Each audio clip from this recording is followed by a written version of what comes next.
SeniorLivingGuide.com podcast discusses topics which are relevant to the everyday lives of seniors and their caregivers. We are joined by experts who share their knowledge on a variety of issues. SeniorLivingGuide.com podcast offers solutions and resources to create the best quality of life as we age. And now, let's welcome your host, Darleen Mahoney. Does the idea of searching for senior housing solutions seem overwhelming and you're not even sure where to begin? SeniorLivingGuide.com makes senior housing search, home care, home health, as well as many resources available to you right at your fingertips in one easy to navigate website. So visit us today at SeniorLivingGuide.com. And I would like to express our gratitude to the SeniorLivingGuide.com podcast sponsors, Terabella Senior Living, where seniors unlock a richer, more rewarding lifestyle for assisted living and memory care in a warm, welcoming environment.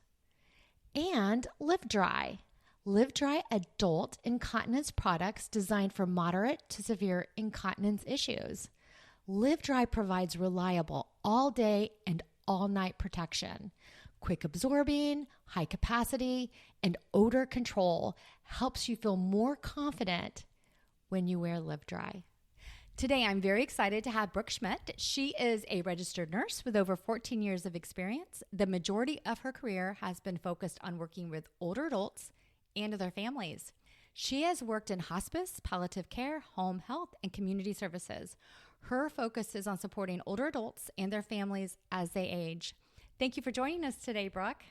Thank you for having me. Yeah, absolutely. I know that you and I chatted briefly about little signs that you might want to be aware of and don't just brush them off. So it's kind of, what you see before anyone talks about it.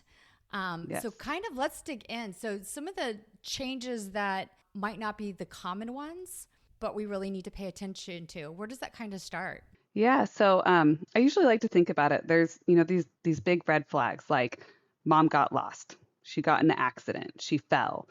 And then there's the little things that came first that maybe people don't piece together until after the fact. And it's trying to look for those little signs before they become these big issues. Yeah, because a lot of people say, well, I knew mom was in trouble when she called me from 2 blocks around the corner from where she lives and she couldn't remember where she was at. Clearly, there's going to be some signs before that. Yeah. And I know personally, sometimes it's hard to acknowledge those signs because then you start admitting to yourself something is wrong. Yes. And that's a big part of it is getting over that fear. And sometimes I think older adults notice it themselves, but there's this fear of the loss of independence, which is life-changing for people as they age, and they go from being in charge for most of their adult life and managing things to now needing to rely on often adult children. And so there can also be masking that they're hiding the things that are happening to make them less obvious. Absolutely. I agree with that 100%. Or making excuses for it, or those types of things for sure. When if you inquire about it, and then it seems off. Yes. Yeah. So talking about, we talk about dementia and Alzheimer's a lot on this podcast, but some of those really early signs I think are so important because we know that treatment after diagnoses as early as possible is key instead of just waiting until they call you and say, hey, I don't know where I am, and they're literally right around the corner. That's when you know it's progressed without having it really diagnosed, if you're completely unaware that this is something that's needed. So what are those little changes you kind of want to notate? Yeah, so when we're talking about subtle changes in memory, some of the big ones that I notice are, for some people it's sticky notes or it's a notepad and they've got lists or reminders kind of stuck up around the house everywhere for little details that you and I wouldn't forget during the day. Like, did you turn off the oven? Did you turn off the stove? Brush my teeth, these little things. And it's how they're trying to keep everything together in their head is putting them everywhere. My dad actually did that. That was one of the first like tell all signs. Cause I remember going over there and going, Dad, why do you have all, and he had sticky notes with little cups with pens in them. And they were stationed around the house. I was like, this is so weird. And then he'd have like sticky notes on certain things. And I'll be honest with you, I somewhat brushed it off because I didn't want to acknowledge that something was going on. And I made an excuse for it. My mom had passed away a few months prior. Maybe he's just stressed, or she did so much for him and now he's doing stuff for himself. So now he's making lists. So I really made excuses for it, which is unfortunate. Yeah, and that system, it works for people sometimes. I make a list when I'm going to go camping and I don't want to Mm-hmm. forget things, but I can remember where I put my list. But what will start to happen is the list has the bank password, or it has, I'm supposed to call this person, and they lose the list, or they Mm-hmm. forget why they wrote this note down, and then you start to Yeah. see it becoming a bigger issue. Yeah. Or the And PIN number, like sticky noted to the back of the actual debit card, which is a horrible thing. yes, And that actually was my dad. So the bank yep, called me to tell me you might have a problem here. So yes, yes, yeah. yes. That's yeah. And kind of goes hand in hand with it as I see people with calendars or their day planner, and they even become confused about tracking events in a system like that. So you'll see 5 things crossed out for one day, and then it's like written in 3 different places because they can't keep up with the spatial organization of a planner and a calendar like they used to. Hmm. Yeah. And it's interesting. I see a lot of people pushing these digital calendars now, and even those only work so long for people because they have to be able to have a conversation on the fly and then remember to put it on the right day and time. And so, some of those early warning signs of all these little things will eventually go into, oh, mom didn't show up to the doctor's. We had a family dinner and she totally forgot. Yeah. Yeah, absolutely. I know we used a digital calendar, but it was mostly this is the day, the time, and it would be evening or daytime. It wasn't PM, it wasn't AM. And it would say Saturday, and it would spell everything out. And then it would go to another screen on basically the weather, stormy Yeah. today, clear today. And that was pretty much the basics of that digital clock. And it was gigantic. So, Yes. yes, yes. That But sounds much better. Some of these ones that are designed for like busy families are not a great option for an aging older adult. oh, and this was back like in 2018. So I mean, Yeah. I'm sure they've come a long way because Yeah. that was very innovative back then. It was pre AI. So, yeah. So they've definitely made it more complicated, almost like making like working a television more complicated because now you have apps. You have to sign in. You have to click this. What did you watch? So versus just clicking down and going from channel to channel to channel to Yeah. channel. So everything gets more complicated the more technology that comes on board, and it can be worse for an aging person that's not having any issues, but significantly Yes. worse for someone that is. Yes. Yeah. Yes. And even, a lot of older adults right now, technology is still not something they grew up with. So some of them have learned it, some of them have not. So we have a really wide range of what they can handle. And the overwhelming and the stress and anxiety just can actually make your, I guess you would call it symptoms, or make dementia, Alzheimer's. It can make it worse. Yeah, definitely. Yeah, it can definitely escalate it. So some other signs. One thing that I found interesting is when folks are starting to have some bathroom issues. And I feel like that's something people don't want to talk about. It's a big taboo to talk about that. Yes. But it really shouldn't be, because at the end of the day, we're all going to go through it. All of us. There's no, unless whatever, but there's no get out of jail free for that as you age. It's going to at some point potentially become an issue.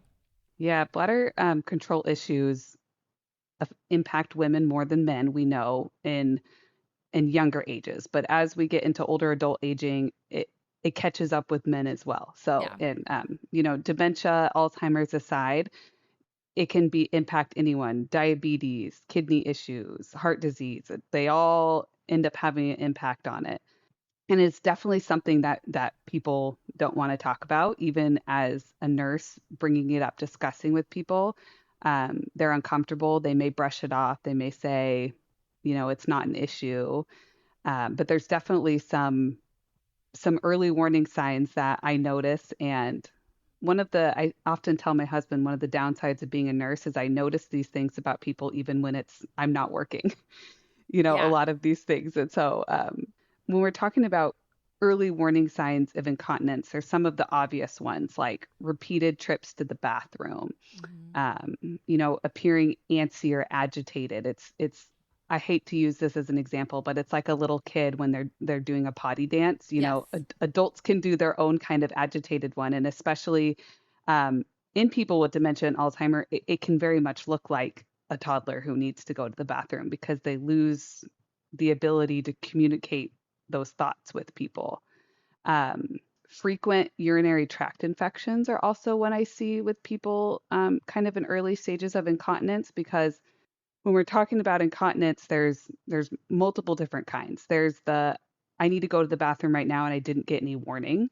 There's also the bladder stops being able to empty on its own, which is more common with men. And so they can start getting UTIs when they never had them before. And people often don't connect the dots on things like those. And those are maybe some of more clinical things too. But when early incontinence is happening and it kind of switches to being unmanaged, because people might start with these small infrequent leaks and then it becomes more often. We can start to notice, like when I'm going into someone's home, there can be a urine smell. It can be in Yeah. their clothes, it can be in the Yeah. carpet, Yeah. it can be from the accumulating products in the trash. Yeah.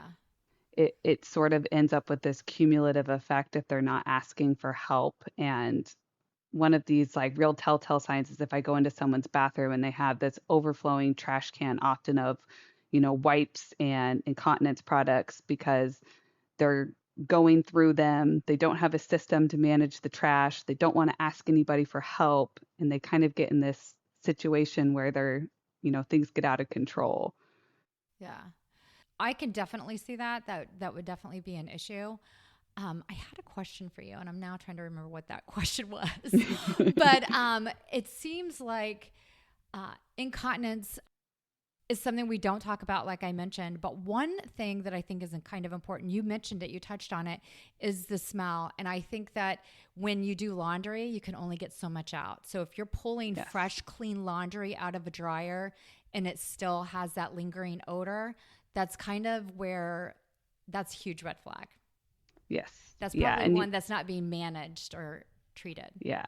Yeah. And it's probably not just coming from underwear and pants. It can be, the bedding that's on the bed or a blanket on the couch, or, it starts to kind of, the smell creeps into everything. Yeah, yeah. So incontinence products are created specifically to help maintain the smell, the odor, the leakage, everything that's going to affect everything in the home. Yeah. Yeah. And incontinence products can also be taboo for people because um, for the average person living at home or even in independent living, their access to them is often through the grocery store. So they go walk down the aisle, and if they're brave enough to stop there, they might be looking over their shoulder to see, who they know is there. You don't want to be, caught in that aisle. And so it's rushing to grab something and not taking the time to do the research. And there's a lot that goes into the different product types. The fit is really important. And sizing, and it's a lot harder than just, it's not grabbing a one size fits all product off of the shelf. Yeah, so it's important to do your research on what's going to be best suit your needs or the needs of your loved one. And, I think trying to do your research in a grocery aisle when you don't know who you're going to run into, it can be very intimidating. It can be intimidating for a caregiver that's purchasing it for somebody else as well. So Yes. not even related. And then you're checking out with it and it goes ding, Yes. unless you do the self-checkout, then it's something that kind of goes through there. So I can I can absolutely see where that's an issue. So I know that one of the companies that, Live Dry sponsors our podcast. They're amazing. And they're an online resource as well as being able to purchase products online. So it comes to your house. Nobody sees it. It's packaged, what have you. So tell us a little bit about the resources that are important to Live Dry to be able to provide to their folks. So I think Live Dry is a great resource because they have their whole product catalog online. They have sizing charts and they give actual measurements, which I always, one of the first things I do when I'm working with people in incontinence is we're measuring, because if you don't have the right fit, you're going to have leaks. Yeah. And then they also they have like an absorbency scale for every product, and it'll tell you like how many cups of fluid a product holds. And so being able to, take the time to research on your own or with an adult child to be able to figure out the product that's best matched for your needs is going to go a long ways in helping you avoiding the urine smell and wasting, products that don't fit and don't work for the kind of incontinence you have. Right. And I think it's important. It just occurred to me, making sure they know which way they go, which is the back, which is the front. Because, when you're wearing, traditional underwear or whatever the case may be, it's clear. And I feel like incontinence products may be a little bit less clear. Yes, definitely. And a lot of the Live Dry products, some are designed for men, some are for women, some are for both. And there'll be, like a marking for front back. And there's also, it's always a good idea to read the description, because there's certain pads that are meant to go in your underwear versus pads that are meant to go as a booster in, a disposable product. And so, let's say you don't know and you're at the grocery store and you grab a product that's meant to go inside of a pull-up, it's not going to have a backing on the back. So it's going to run straight through the pad to your underwear. And so there can be so much frustration with people using the wrong products. So being able to research. Or a combination of products. Yes.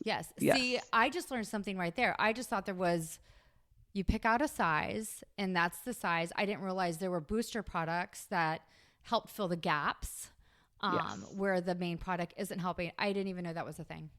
Yeah. And there's products designed for daytime and nighttime. So like, for example, someone with diabetes, they tend to have more heavy incontinence at night. So they could very well get away with a small liner in their underwear during the day, but may need a very heavy, more diaper style product at night. Yeah. And one thing that's great, and I want to say, I feel like we have come a long way, is that they are now created to be less obvious, more seamless when wearing clothes that people aren't going to notice or whatever the case may be. And I think that's so important because no one wants to feel uncomfortable. And I know one thing with my mom, she had ovarian cancer. And when she went into the hospice side of it, that was the hardest thing. Honestly, that was the hardest thing for her, is because she grew weaker and some different things, but they put an incontinence product on her. And she just said, I don't want this in front of my girls. That was so hard for her. And I'm like, Mom, this is the very least of anything in the entire world.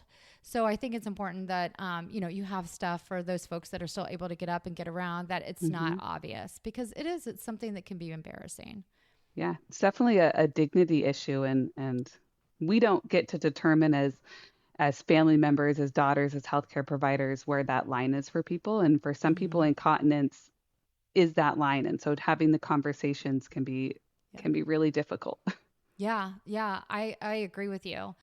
If you or someone you care for is dealing with moderate to heavy incontinence, you've experienced products that leak, and that is never acceptable. Live Dry products combine high capacity with fast absorption and a secure fit to help eliminate leaks and improve comfort, even during extended wear. With Live Dry, it's protection you can trust. Thousands of positive reviews on Amazon can't be wrong. Search LIVDRY on Amazon. Live Dry products are available at Amazon.com and Walmart.com. At Terra Bella Senior Living, seniors unlock a richer, more rewarding lifestyle for assisted living and memory care, offering daily activities, homestyle dining, and 24-hour care in a warm, welcoming environment. Tour today to see the comfort and care we offer at Terra Bella. So we talked a little bit about that. So what are some other things that maybe your loved one who's aging is starting to have some potential issues with remembering or just general like health decline? Yeah. So a big one, and I see this with my own grandparents, which I'm, lucky enough to have, but a big one that I notice with people is their fridge can be a really big giveaway. And if you open someone else's fridge and there could be spoiled food, there could be way too much food, there could be no food, and these are all kind of warning signs in their different ways to me. But as people age, their taste changes, their smell changes, their appetite changes. The one my grandma tells me all the time is, I cooked 3 meals a day for my whole life. I just don't want to cook anymore. And so often when you open their fridge, it's the food may be spoiled because they've forgotten it's in there. They can't smell it. They don't want to waste it. A lot of times they don't want to waste it. Especially Yes. if they went through the Depression, which, Yes. my grandmother did. I think those folks are probably aged out for the most part, but they didn't want to throw anything out because they'd been through that.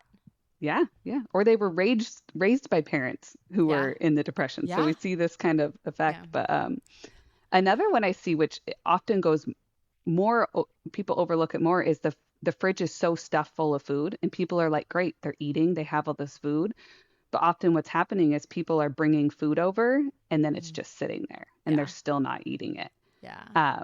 And so it's being kind of aware that, paying attention to these little subtle things, because before the doctor notices the weight loss or they're malnourished, there was going to be these little signs that they weren't quite feeding themselves the way they should be.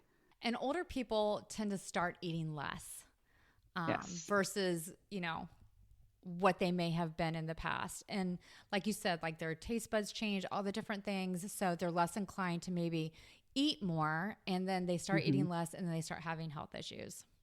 Mm-hmm.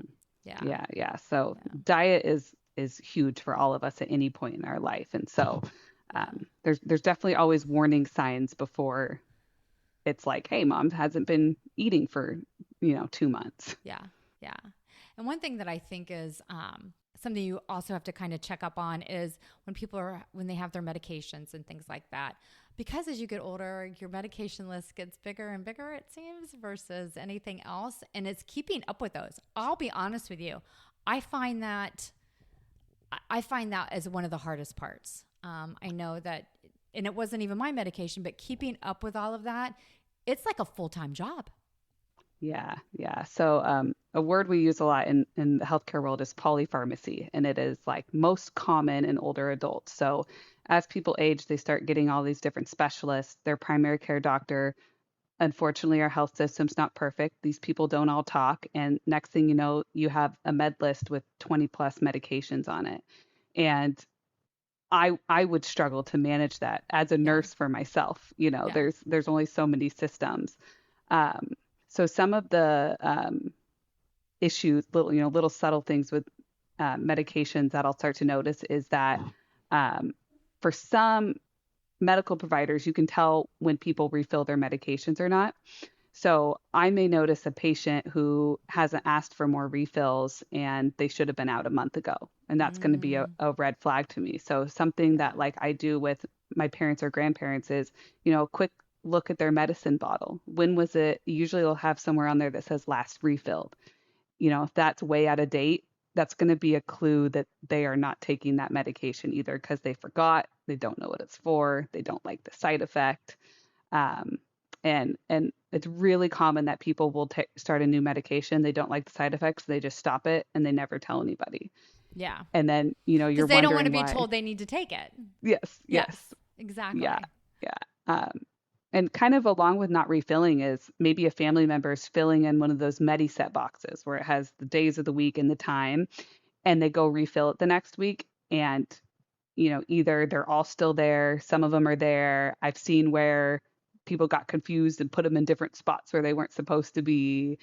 And so it would take someone paying close attention or helping them with it to notice that. Like, I know my kind of way of kind of easing into the conversation so people don't get defensive is, oh, where do you keep your medication? Just sort of like, do you know what things the doctor has you taking right now? Like, those are questions I would, could ask even with a family member, just to try to get a sense of it. Because sometimes you'll be like, oh, well, some are in the bathroom and some I keep them on the kitchen table and some of them are by the sink since I take it with my coffee. And you can start to see if there's little kind of cracks in their system of where, oh, this might not be working out. Little messy. Yeah.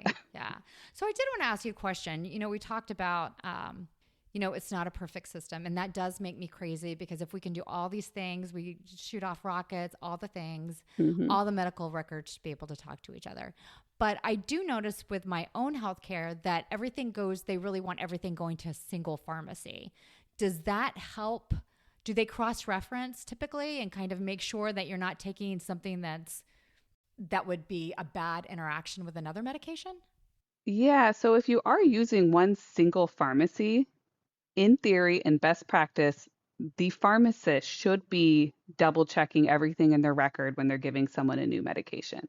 When somebody is like in the hospital, for example, they have specialty pharmacists who are doing that, but that's also requires the person in the hospital giving them an accurate list of their medications. Yeah.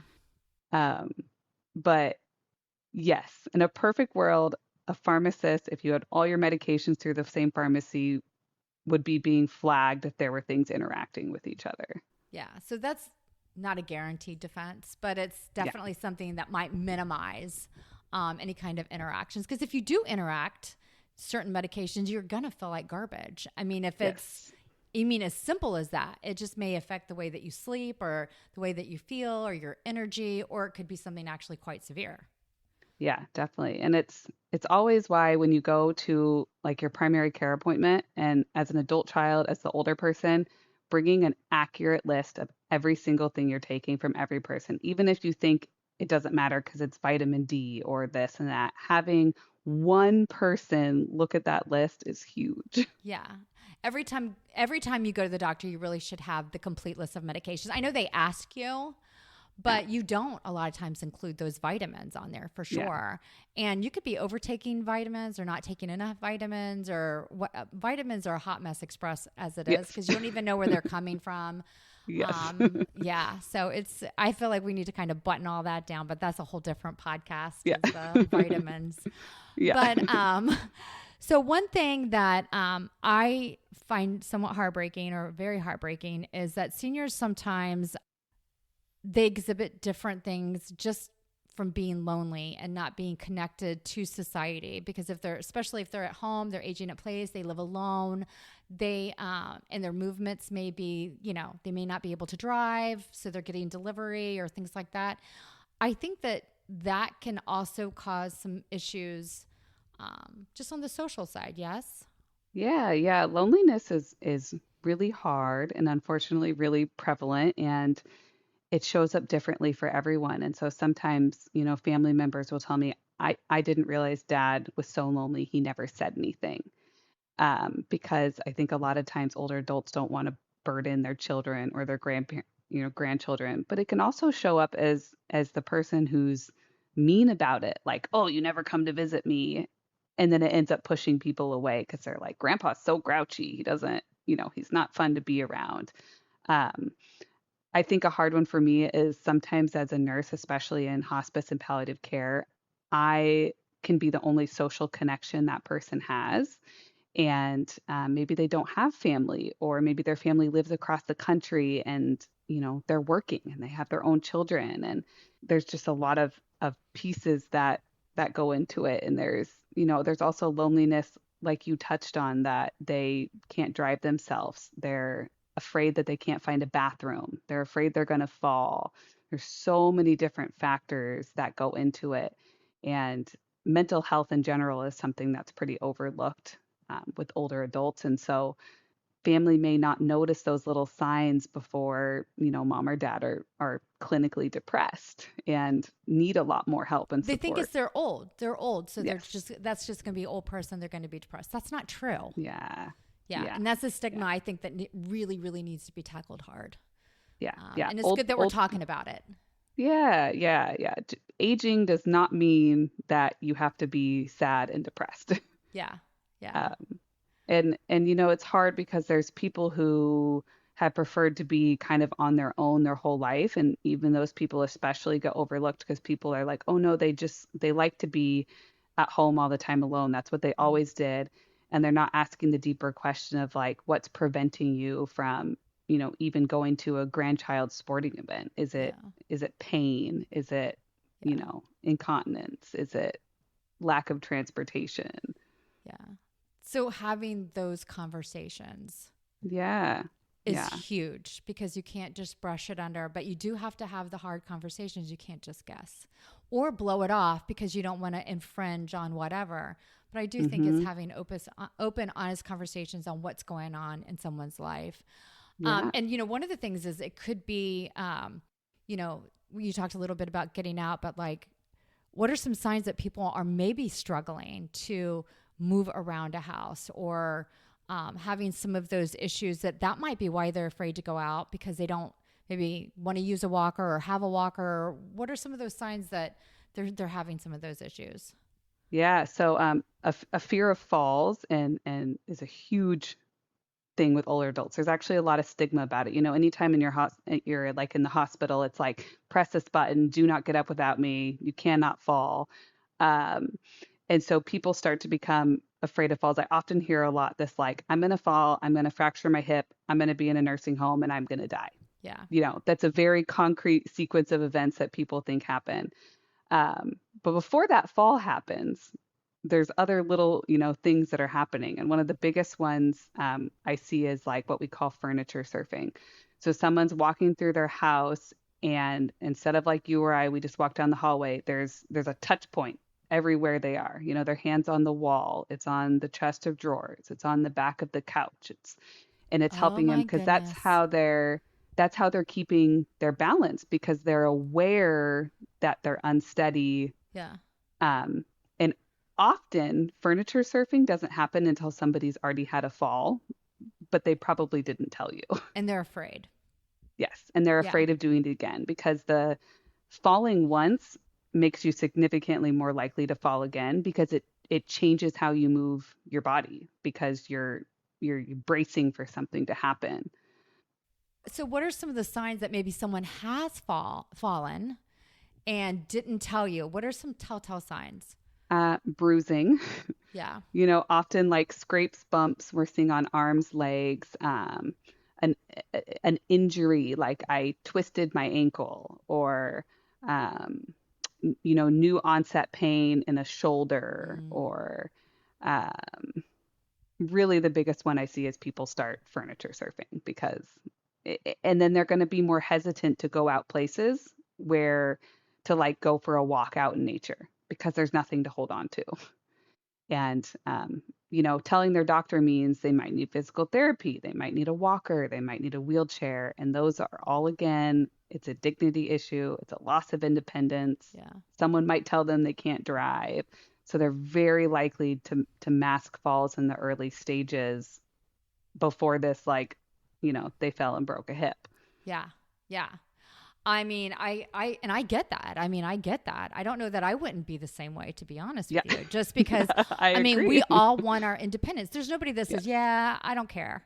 I don't care, do whatever, unless you are having some definite mental or depression issues. But to me, I feel like most people want to maintain their autonomy as long as they possibly can get away with it.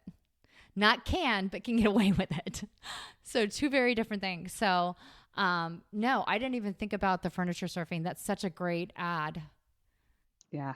Yeah. It's even like, a lot of these things, older adults and toddlers end up having some crossover. It's like when a baby's learning how to walk, they're standing up and grabbing onto the table for balance, before they can do it on their own. And so we kind of see both ends of that with aging. Yeah, for sure. Oh my gracious. Well, we talked about quite a bit today, and I want to make sure we don't leave anything off. Is there anything that we haven't talked about that you think would be as a good like resource of kind of when folks might need additional help or care? Yeah, I think the big thing is when you see little things happening and they become a pattern, it's not just once or twice. Maybe, you write it down, you make a note of it, you mention it to another family member and see if they're like, oh, hey, mom did that 10 times last week. And I think it's slowing down and noticing those things as much as we don't want to see our parents or grandparents age and, not be able to take care of themselves.